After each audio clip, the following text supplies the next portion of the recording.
আসসালামু আলাইকুম। আয়মান লানওয়ালটের পক্ষ থেকে সকলকে আবার আন্তরিক অভিনন্দন ও শুভেচ্ছা জানিয়ে শুরু করছি অনুশীলনী 2.1-এর 8। আমরা একের 8-এর খ খ গ এর সমাধান করব আজকে। অঙ্কটি অতি সহজ।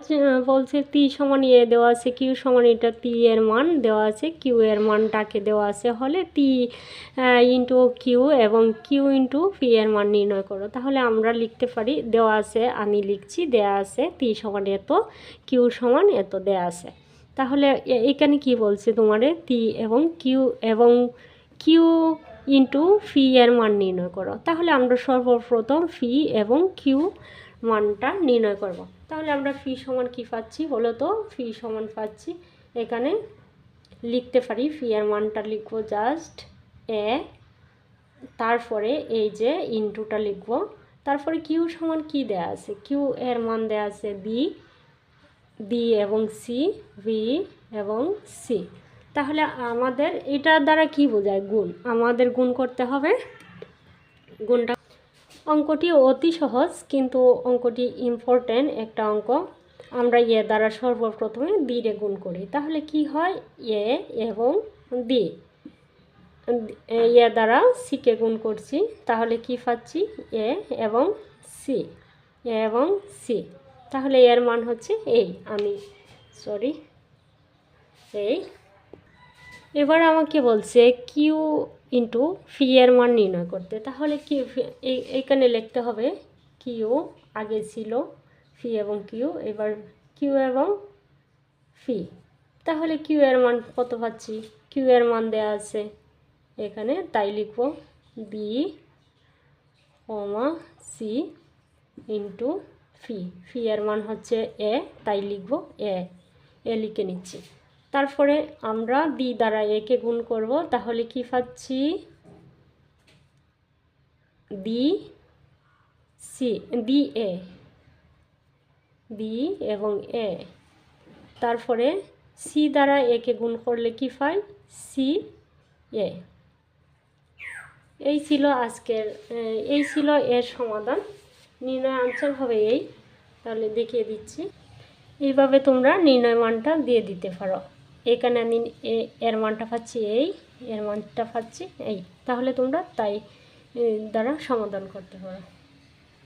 অঙ্কটি অতি সহজ এবং খুবই গুরুত্বপূর্ণ। আশা করি সকলেই বুঝতে পারছো। এবার আমরা লিখব ক এর সমাধান করব। এবার আমরা যে অঙ্কটি সমাধান করব সেটি হচ্ছে 8-এর খ।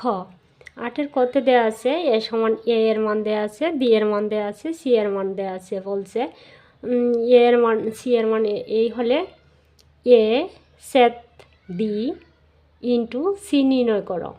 আমাদের বলছে সি নির্ণয় করতে। তাহলে আমি এই মানটি দিলাম এইখানে, এ সমান এর মান এত দেয়া আছে, এখানে লিখলাম এর মান এত, বির মান এই, সির মান এই জায়গাটা জাস্ট লিখলাম। এবার আমাদের যে জিনিসটা করতে হবে, আমাদের বলছে এই জায়গাটার মান নির্ণয় করতে। তাহলে আমরা এই জায়গাটা যেহেতু এর মান নির্ণয় করব, সর্বপ্রথমে আমাদের যে জিনিসটা করতে হবে সেটি হচ্ছে এ সেট বি ব্র্যাকেটের ভিতরে কাজটা আগে করতে হবে। তাহলে আমি এই ব্র্যাকেটের ভিতরে এই জায়গাটা নিয়ে আসলাম সর্বপ্রথমে, আমি ব্র্যাকেটের ভিতরের যে জায়গাটি ছিল সেটি আগে নিয়ে আসলাম। এ সেট বি সেট নিয়ে আসলাম। আর এই সেটের বেলা আমরা জানি, এটারে কেফও বলতে পারো তোমরা, তার বেলা আমরা জানি শুধু কমনটা নিয়ে আসা লাগে। তাহলে এর মানটা এই বসালাম, বির মানটা এই বসালাম, আর সেট এইখানে আছে। তাহলে আমরা এই কেফের বেলা কি জানি? কেফের বেলা সবটাই জানি, শুধু কমনটা। তাহলে কমন আমরা এই জায়গাতে যা পাবো এই জায়গাতেও আমাদের তাই পাওয়া লাগবে, যেটা সব জায়গায় পাবো সাধারণত, সেটাই আমাদের কমন। তাহলে এখানে দেখো 3 পাচ্ছি, এই জায়গায় কিন্তু 3 নাই, সুতরাং 3টা আমার কমন নয়। এখানে আবার 6 আছে, কিন্তু এই জায়গায় 6 নেই, কোথাও নেই, সুতরাং 6ও আমার কমন না। এখানে আমি 4 পাচ্ছি, এখানেও আমি 4 পাচ্ছি, সুতরাং 4টাই আমার কমন। তাহলে আমি 4 নিয়ে আসলাম, 5 পাচ্ছি, 5 এইখানেও আছে, সুতরাং 5টাই আমার কমন। তাহলে আমাকে বলছে এর মান নির্ণয় করতে। তাহলে এখন যেহেতু আমি এর মানটা বাহির করছি, তাহলে সির সাথে আমার এইখানে গুণফল আছে, এর সাথে আমি গুণ করে দেব। এবার আমরা এর মান পাচ্ছি 4 আর 5। তাহলে আমরা এই জায়গাটার মান এবার এখন যেহেতু ফাইনালি আমরা এই জায়গার মান নির্ণয় করব, তাহলে এর মান কি পাচ্ছি 4 আর 5। তাহলে এর মানটা তাই নিয়ে আসলাম, আর এখানে ইন্টু আছে, তার মানে আমি এখানে ইন্টু দেব সির মান কত এক্স কমা ওয়াই, তাহলে আমি তাই নিয়ে আসলাম। এবার দেখো আমার এর সাথে এই যে গুণটা আছে তার জন্য আমাকে গুণ করতে হবে, এর সাথে এ দ্বারা গুণ, তাহলে আমি তাই করে নিচ্ছি। 4-এর সাথে যদি তোমরা গুণ করো এক্সকে, তাহলে কি পাবা 4x। 4-এর সাথে ওয়াই গুণ করলে তাহলে কি পাবা 4y। 5-এর সাথে এক্স রে গুণ করলে তাই 5x, 5-এর সাথে ওয়াই রে গুণ করলে তাই। তাহলে আমি নির্ণয় মান পাচ্ছি এত। অতএব লিখে দিতে পারো নির্ণয় মান, আমি নিচে লিখে রেখেছি নির্ণয় মান এত। অতএব আমার অঙ্ক শেষ।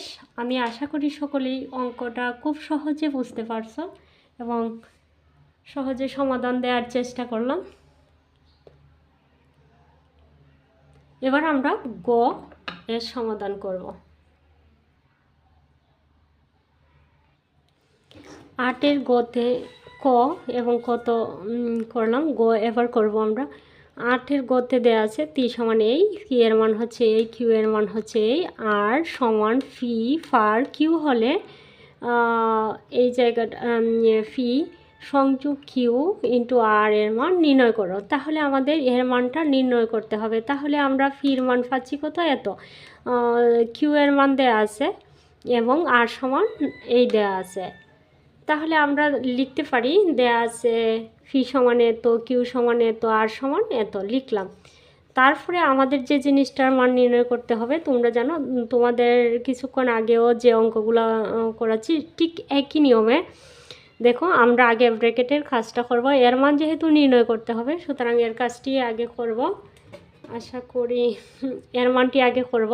তাহলে এর মানটি আগে নির্ণয় করতে হলে ফি সংযোগ সেট কিউ, তাহলে আমরা কি করলাম এখানে ফি এর মান বসালাম, তারপরে এই যে সংযোগটা আছে এই সংযোগ সেটটা, তারপরে কিউ এর মান বসালাম।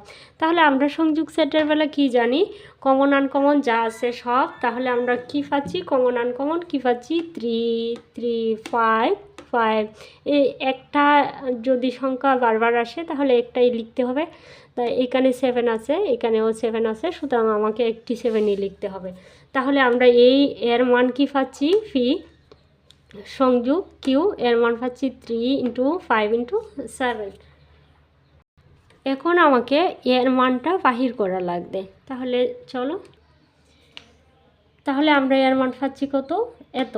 তাহলে এই যে জায়গাটা আর সমান ফিফার কিউ, আমরা এটা মাইনাস ধরতে পারি, এটা মাইনাস ধরতে পারি। তাহলে আমরা এর মানটা বসিয়ে দিলাম এখানে, আর কিউ সমান দেওয়া আছে, কিউ এর মান হচ্ছে 5 এবং 7। তাহলে কিউ এর মানটা বসিয়ে দিলাম, এর মানে হচ্ছে এই ফারটার মানে হচ্ছে মাইনাস। তাহলে আমরা এখানে যা পাবো এখানে যদি তাই পাই তাহলে আমাদের মাইনাস করতে হবে। দেখো কমন জিনিসটা সাধারণত আমাদের মাইনাস করতে হবে। তাহলে আমি এইখানে পাচ্ছি 5, এইখানে পাচ্ছি 5, তাহলে 5 খাটা 7 আর 7 খাটা, তাহলে থাকছে কি 3। সুতরাং আমাদের এর মান হচ্ছে 3, আমরা তাই করলাম। এবার যে মূল বিষয়টা আমাদের বলছিল এর মান নির্ণয় করতে, তাহলে আমরা এর মান কি পাচ্ছি, এইখানে কি পাচ্ছি 3 5 7। তাহলে এর মান যদি নির্ণয় করি এই ফুল জায়গাটার মান পাচ্ছি আমরা এই জায়গাটা, সুতরাং আমরা এই লিখতে পারি, তারপরে এই ইন্টুটা লিখলাম। তাহলে আর এর মান এইখানে আমরা পাচ্ছি 3, তাই লিখছি। এবার আমরা গুণ করব এর দ্বারা, 3 দ্বারা যদি আমি 3 রে গুণ করি তাহলে পাচ্ছি 3 ইন্টু 3। 5 দ্বারা যদি আমি 3 রে গুণ করি তাহলে পাচ্ছি 3 5। 7 দ্বারা যদি 3 রে গুণ করি তাহলে আমি পাচ্ছি 7 3। সুতরাং এই ছিল আমার নির্ণয় মান। তাহলে আমি লিখতে পারি নির্ণয় মান এইভাবে লিখতে পারি। অতএব নির্ণয় মানটা হচ্ছে এই, আমার আনসারটা ছিল এই। আমি আজকের অনুশীলনী 2.1-এর A to Z পর্যন্ত আমি সমাধান করার চেষ্টা করছি। আজকের পর্ব এখানেই শেষ এবং এই অনুশীলনী থেকে আমি বিদায় নিচ্ছি। তার আগে আমি বলছি এই অনুশীলনীটা প্রত্যেকের জন্য খুবই মোস্ট ইম্পর্ট্যান্ট একটা অনুশীলনী এবং A to Z পর্যন্ত যেগুলা মোস্ট ইম্পর্ট্যান্ট ছিল সেগুলাই আমি কভার করার চেষ্টা করছি। আমি আশা করি সকলেরই ভালো লাগবে আমার ভিডিওগুলো দেখলে। আর যারা পিছনের ভিডিওগুলি দেখোনি, দেখে আসতে পারো। আর সবার জন্য আন্তরিক অভিনন্দন ও শুভেচ্ছা রইল। আর নেক্সট টাইম আমি সামনের দিকে ভিডিও দেওয়ার চেষ্টা করব অন্য অনুশীলনীগুলার। আমি ধারাবাহিকভাবে এই ভিডিও নিয়ে আসব। এবং যারা আমার সাথে আছো, যারা আমার এই সংগ্রামের সাথী, তারা প্লিজ আমার সাথে থাকো এবং লাইক, কমেন্ট, সাবস্ক্রাইব করে আমার পাশে থাকো। সকলকে আন্তরিক অভিনন্দন ও শুভেচ্ছা জানিয়ে আল্লাহ হাফেজ।